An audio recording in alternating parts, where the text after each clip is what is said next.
Balochistan liberation army यानी BLA जो बलूचिस्तान की आजादी के लिए लड़ रही है, उसने एक बहुत बड़ा ऐलान कर दिया है। उन्होंने साफ कह दिया है कि अब वो पाकिस्तानी सेना के खिलाफ एक बड़ा युद्ध छेड़ने जा रहे हैं। यह तब तक नहीं रुकेगा जब तक एक आजाद बलूचिस्तान देश नहीं बन जाता। BLA ने बताया है कि पिछले कुछ महीनों में उनके हमले काफी कामयाब रहे हैं। साल 2025 की शुरुआत से अब तक उन्होंने पाकिस्तान की 51 जगहों पर कुल 71 हमले किए हैं। और खास बात यह है कि उन्होंने कभी भी आम लोगों को निशाना नहीं बनाया, सिर्फ पाकिस्तानी सेना को ही टारगेट किया है। इन हमलों में सैकड़ों पाकिस्तानी सैनिक मारे गए हैं। सिर्फ इतना ही नहीं, कई बड़े अफसर जैसे मेजर जनरल रैंक के लोग भी मारे गए हैं। इससे अंदाजा लगाया जा सकता है कि बलूचिस्तान में पाकिस्तानी सेना को कितनी बुरी हालत का सामना करना पड़ रहा है। बलूचिस्तान के आम लोग भी मानते हैं कि भारत का ऑपरेशन सिंदूर उनके लिए एक सुनहरा मौका लेकर आया है, क्योंकि जब तक भारत LOC पर शांत था, पाकिस्तानी सेना पूरी ताकत बलूचिस्तान पर झोंक रही थी।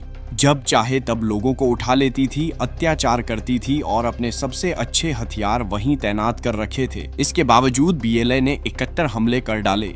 लेकिन अब भारत ने ऑपरेशन सिंदूर शुरू कर दिया है, तो पाकिस्तान को अपनी सेना, हथियार और संसाधन बलूचिस्तान से हटाकर भारत की सीमा की तरफ भेजने पड़े हैं। यानी बलूचिस्तान में अब पाकिस्तानी सेना की ताकत काफी कम हो गई है और इससे BLA को और मौका मिलेगा कि वो पाकिस्तानी सेना पर और जोरदार हमले करे। भारत ने अभी ऑपरेशन सिंदूर को पूरी तरह बंद नहीं किया है। पाकिस्तान अगर सोच रहा है कि अब वो फिर से बलूचिस्तान पर फोकस कर पाएगा, तो वो गलतफहमी में है। भारत ने सिर्फ थोड़े समय के लिए इसे रोका है, खत्म नहीं किया।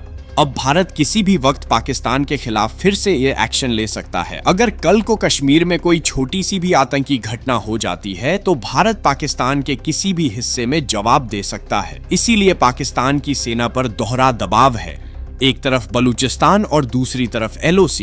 दुनिया के जानकार भी कह रहे हैं कि बलूचिस्तान के लोगों को ऐसा मौका 100 साल में एक बार मिलता है। अगर वो अगले 1.5-2 साल तक थोड़ा संघर्ष कर लें, एकजुट होकर लड़ाई लड़ें, तो उन्हें आजादी मिल सकती है। एक आजाद बलूचिस्तान बन सकता है और पाकिस्तानी सेना के अत्याचार खत्म हो सकते हैं। बलूच लोग खुद भी मानते हैं कि उन्हें भारत की थोड़ी मदद चाहिए।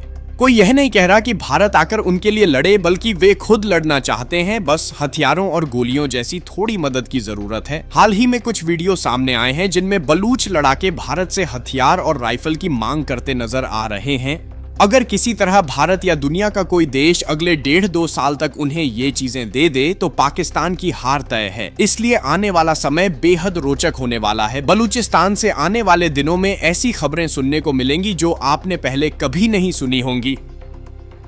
इसलिए चैनल को जरूर सब्सक्राइब कीजिए, क्योंकि पाकिस्तान की सेना ने जो बातें सालों से छिपा कर रखी थीं, अब वो सब बाहर आएंगी और मैं वो सारी खबरें आप तक पहुंचाऊंगा।